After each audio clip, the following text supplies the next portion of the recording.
Hello everyone, welcome back to concept chemistry. आज हम class 10 science chapter 2 acid bases and salt के in text question solve करेंगे। In text question जो text book के बीच में एक्सरसाइज होती है उनको सोल्व करेंगे। मैं आपको हर क्वेश्चन इजी लैंग्वेज में एक्सप्लेन करूंगी ताकि आपको कंसेप्ट भी क्लियर हो जाए और एग्जाम की प्रिपरेशन भी स्ट्रॉन्ग हो जाए। सो वीडियो को एंड तक ज़रूर देखना, शायद ये वीडियो आपके लिए कुछ हेल्प कर जाए। चलिए तो स्टार्ट करते हैं। फर्स्ट क्वेश्चन है, you have been provided with 3 test tubes, one of them contain distilled water and the other 2 contain an acidic solution and a basic solution. आपको 3 टेस्ट ट्यूब प्रोवाइड की गई है जिसमें फर्स्ट टेस्ट ट्यूब में distilled water है, दूसरे test tube में acidic solution है एंड थर्ड टेस्ट ट्यूब में basic solution. If you are given only red litmus paper, अगर यदि आपको एक रेड लिटमस पेपर दिया जाए, how will you identify the contents of each test tube. तो आप कैसा आइडेंटिफाई करेंगे कंटेंट को कि अलग अलग टेस्ट ट्यूब में कौन सा कंटेंट है, यानी कि किसमें डिस्टिल्ड वाटर है, किसमें आपका एसिडिक सॉल्यूशन और किसमें बेसिक सॉल्यूशन है। एक लिटमस पेपर से आप कैसे पता करेंगे? आपको तो नहीं पता, हमने सिर्फ आपको 3 टेस्ट ट्यूब दी है, एक के अंदर हमने डिस्टिल्ड डाला, एक के अंदर एसिडिक और एक के अंदर बेसिक सॉल्यूशन डाला है, तो बस आपको बताना है। चलिए तो स्टार्ट करते हैं। आप कैसे पता करेंगे? Put the red litmus paper in all the test tube turn by turn, यानी कि हम जो रेड लिटमस पेपर है वो टर्न बाय टर्न सभी रेड लिटमस पेपर सभी टेस्ट ट्यूब में ट्राई करेंगे। The solution which turn red litmus to blue, यानी कि जो सॉल्यूशन रेड लिटमस को ब्लू में कन्वर्ट कर देगा वही क्या होगा? बेसिक सॉल्यूशन होगा। The blue litmus paper formed hair can now be use to test the acidic solution. अब हमारे पास क्या आ गया? ब्लू लिटमस आ गया, यानी कि अब जो ब्लू लिटमस पेपर है वो एसिडिक सॉल्यूशन को टेस्ट कर सकता है। अभी सेकंड क्या है? Put the blue litmus paper in the remaining 2 test tube. अब हम जो बाकी 2 टेस्ट ट्यूब बची हुई है उसमें हम क्या करेंगे? ब्लू लिटमस पेपर को यूज करेंगे। The solution which turns the blue litmus paper two red, यानी कि जो ब्लू लिटमस को रेड बना देगा will be the acidic solution. तो वही क्या होगा? एसिडिक सॉल्यूशन होगा, क्योंकि एसिडिक सॉल्यूशन में क्या होता है? ब्लू लिटमस पेपर रेड में कन्वर्ट हो जाता है। अब थर्ड की बात करें, the solution which has no effect, यानी कि वो सॉल्यूशन जिसमें कोई भी इफेक्ट नहीं होगा ऑन एनी लिटमस पेपर, ना तो रेड लिटमस पेपर पर और ना ही ब्लू लिटमस पेपर पर कोई भी इफेक्ट नहीं होगा, विल बी न्यूट्रल। तो वो क्या होगा? Neutral and hence it will be distilled water. तो इसीलिए उसमें क्या होगा? डिस्टिल्ड वाटर होगा। तो ये हमारा एक्सपेरिमेंट हुआ जिससे हमने एक रेड लिटमस पेपर के हेल्प से हमने तीनों टेस्ट ट्यूब में पता कर लिया कि किसमें डिस्टिल्ड वाटर है, किसमें एसिडिक सॉल्यूशन है और किसमें बेसिक सॉल्यूशन है। चलिए नेक्स्ट क्वेश्चन की बात करते हैं। Why should curd and sour substances not be kept in brass and copper vessels, यानी कि हमें क्यों कर्ड और खट्टे सब्सटेंस जितने भी होते हैं उनको क्यों नहीं रखना चाहिए ब्रास एंड कॉपर वेसल्स में?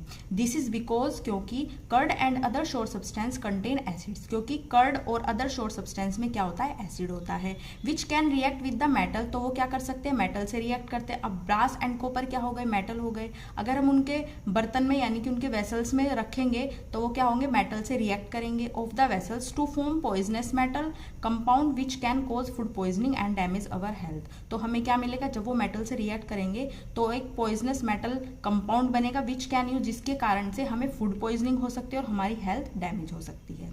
तो यही इस क्वेश्चन में एक्सप्लेन किया है। थर्ड क्वेश्चन की बात करें, which gas is usually liberated when an acid react with a metal. अगर हम एसिड की रिएक्ट कराएं मेटल से तो कौन सी गैस लिबरेट होगी, कौन सी गैस निकलेगी? Illustrate with an example how will you test for the presence of this gas. तो एग्जाम्पल के जरिए हमें बताना है, एक्सप्लेन करना है और कैसे हम उस टेस्ट को for the presence of this gas कैसे हम बता सकते हैं कि वो कौन सी गैस है उस टेस्ट के जरिए। चलिए, hydrogen gas is usually liberated when an acid react with a metal. जब हम एसिड की रिएक्ट मेटल से कराते हैं तो हाइड्रोजन गैस लिबरेट होती है। अब इलस्ट्रेशन करेंगे एग्जांपल से। Reaction of acid with metal, यानी कि एसिड की रिएक्शन हम मेटल से कराएंगे। When zinc granules react with dilute hydrochloric acid, जब जिंक ग्रैन्यूल्स को हम रिएक्ट कराएंगे डाइल्यूट हाइड्रोक्लोरिक एसिड से तो हाइड्रोजन गैस निकलेगी। रिएक्शन देखिए, zinc plus HCl gives out ZnCl2 plus H2।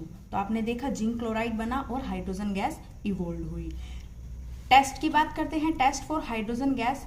अब हाइड्रोजन गैस के टेस्ट को पॉप टेस्ट भी बोला जाता है। अगर आपको पॉप टेस्ट की बात करें तो वही हाइड्रोजन गैस टेस्ट माना जाएगा। फर्स्ट है collect the gas, place some zinc granules in a test tube and add dilute HCl, यानी कि कुछ जिंक ग्रैन्यूल्स हम टेस्ट ट्यूब में डालेंगे छोटे छोटे टुकड़े जिंक के टेस्ट ट्यूब में डालेंगे और उसके अंदर थोड़ा सा डाइल्यूट एसिड ऐड करेंगे HCl। Pass the evolving gas through a soap solution. Soap solution के थ्रू हम उसमें एक गैस इवॉल्विंग जो गैस है वो पास होगी। Perform the test. Soap bubbles, क्या होगा, सोप के जो बबल्स हैं filled with the gas will form, यानी कि वो गैस से भर जाएंगे। ब्रिंग अ बर्निंग कैंडल, अब हमें एक कैंडल लेनी है, जली हुई कैंडल, और match stick near these bubbles, और इसके पास हम क्या करेंगे, उन बबल्स के पास लेके जाएंगे वो मैच स्टिक्स या फिर कैंडल। तो वो क्या होगा, ऑब्जर्वेशन में क्या होगा, the gas is inside the bubbles Burns with A loud pop sound. तो वो जो गैस होगी वो बहुत लाउड साउंड से पॉप होगी। This pop sound confirms the presence of hydrogen gas, और यही पॉप साउंड कन्फर्म करेगी कि वो कौन सी गैस है, हाइड्रोजन गैस है, यानी कि यहाँ पर हाइड्रोजन गैस की प्रेजेंस है। चलिए, शायद आपको समझ आ गया होगा बहुत अच्छे से। नेक्स्ट क्वेश्चन की बात करें, a metal compound a reacts with dilute HCl to produce effervescence. The gas evolved extinguishes a burning candle. Write a balanced chemical equation for the reaction if one of the compound formed is calcium chloride। यानी कि एक metal compound ए है जिसकी reaction हमने dilute HCl से कराई, तो हमें टू प्रोड्यूस हमें क्या मिला, effervescence. The gas evolve extinguishes a burning candle. Right, हमें एक बैलेंस्ड केमिकल इक्वेशन लिखनी है। If one compound formed is calcium chloride, उसमें से जो एक कंपाउंड है वो है कैल्शियम क्लोराइड। अब चलिए बात करते हैं। The gas that extinguishes a burning candle is carbon dioxide. वह गैस कौन सी है, कार्बन डाइऑक्साइड है। Which is formed by the action of dilute hydrochloric acid, यानी कि जो एक्सटिंग्विशेस में गैस भरी हुई होती है, एक्सटिंग्विश फायर बोल सकते हैं, जो आग बुझाने के लिए हम एक्सटिंग्विशर का यूज करते हैं, उसमें कार्बन डाइऑक्साइड होती है। which is formed by the action of dilute hydrochloric acid on a metal carbonate or metal hydrogen carbonate and produces effervescence. Now, since one of the compound formed is calcium chloride, it shows that the metal compound is calcium carbonate. यानी कि अगर उसमें से एक compound calcium chloride है तो यह show करता है कि जो मेटल कंपाउंड है वो क्या है, कैल्शियम कार्बोनेट है। Thus the metal compound A is calcium carbonate CaCO3. calcium carbonate react with dilute hydrochloric acid. तो कैल्शियम कार्बोनेट की रिएक्शन हम डाइल्यूट HCl से कराएंगे टू फॉर्म, तो क्या बनेगा, calcium chloride, carbon dioxide and water. This can be written as, calcium carbonate लिया, metal a लिया, उसकी रिएक्शन हमने HCl से कराई, यही इसका एक्सप्लेनेशन है। अगर आपको ये रिएक्शन समझ आ गई तो आप आसानी से इसको एक्सप्लेन करके भी लिख सकते हो। इस क्वेश्चन में हमें सिर्फ यही एक्सप्लेन करना है कि हमने मेटल की रिएक्शन HCl से कराई तो क्या बना, क्या प्रोडक्ट मिले, कैल्शियम क्लोराइड मिला। वो उन्होंने पहले से ही बोला था कि एक प्रोडक्ट, एक कंपाउंड क्या होगा, कैल्शियम क्लोराइड होगा, साथ में कार्बन डाइऑक्साइड मिलेगी और वाटर मिलेगा। चलिए next, why do HCl HNO3 etcetera show acidic character. ये एसिडिक करेक्टर शो करते हैं इन एक्वस सॉल्यूशन में, while solution of compound like alcohol and glucose do not show acidic character. अगर हम सेम कंपाउंड ग्लूकोज और alcohol मिले तो ये एसिडिक करेक्टर बिहेव नहीं करेंगे। बिकॉज, क्योंकि दे डिसोसिएट और आयनाइज इन एक्वस सॉल्यूशन, क्योंकि ये टूटते हैं और आयनाइज होते हैं, यानी कि प्लस और नेगेटिव आयंस बनाते हैं एक्वस सॉल्यूशन में टू प्रोड्यूस हाइड्रोजन आयंस। जो क्या प्रोड्यूस करते हैं, हाइड्रोजन आयंस प्रोड्यूस करते हैं, H positive ions. While the aqueous solution of glucose और अल्कोहल की बात करें तो ये एसिडिक करेक्टर बिहेव नहीं करते, क्योंकि there hydrogen does not separate out as hydrogen ions. Hydrogen ions में इनके जो हाइड्रोजन है वो सेपरेट आउट नहीं होता ऑन डिजोल्विंग इन वाटर, जब हम इनको पानी में घोलते हैं तो क्या होगा, हाइड्रोजन आयन सेपरेट आउट नहीं होंगे, तो इसीलिए ये एसिडिक कैरेक्टर बिहेव नहीं करते। नेक्स्ट क्वेश्चन की बात करते हैं, why does an aqueous solution of an acid conduct electricity. क्यों aqueous solution of an acid electricity conduct क्यों करते हैं। The aqueous solution of an acid conduct, जो एसिड का एक्वस सॉल्यूशन होता है वो कंडक्ट इलेक्ट्रिसिटी इसलिए करता है due to the presence of charge particles, क्योंकि उसके अंदर चार्ज पार्टिकल्स होते हैं जिसको हम क्या बोलते हैं, आइंस बोलते हैं जिनको। तो आइंस की वजह से जो हमारा सॉल्यूशन है, एक्वा सॉल्यूशन है एसिड का, वो क्या करता है, इलेक्ट्रिसिटी कंडक्ट करता है। इनके फ्री इलेक्ट्रॉन्स होंगे, मूव करेंगे इधर उधर, तो क्या होगा, इलेक्ट्रिसिटी कंडक्ट होगी। नेक्स्ट क्वेश्चन की बात करते हैं, why does dry HCl gas not change the colour of the dry litmus paper. क्यों dry HCl gas colour of dry litmus paper का कलर चेंज क्यों नहीं करती। Dry HCl gas does not change the colour of dry litmus paper because, क्योंकि it has no hydrogen ion, क्योंकि उसके पास कोई भी हाइड्रोजन आइंस नहीं है, H पॉजिटिव आइंस नहीं है, इसलिए ड्राई लिटमस पेपर का जो कलर है वो चेंज ड्राई HCl नहीं कर सकती। While diluting an acid, why is it recommended that the acid should be added to water and not water to the acid? यानी कि डाइल्यूट जो एसिड है, जो हमने एसिड को डाइल्यूट किया है, तो क्यों रिकमेंड किया जाता है कि शुड बी एडिड, क्योंकि उसमें हम डायरेक्ट पानी को ऐड ना करें, and not water to the acid. यानी कि जब हम एसिड को डाइल्यूट करते हैं तो उसमें डायरेक्ट पानी नहीं डालते, उसको धीरे धीरे ग्रेजुअली धीरे धीरे उसको क्या करते हैं, स्टिर करते हैं, डिसॉल्व करते हैं, एकदम से पूरा पानी नहीं डालते। अब इसका क्या इफेक्ट होता है, क्यों नहीं करते, चलिए देखते हैं।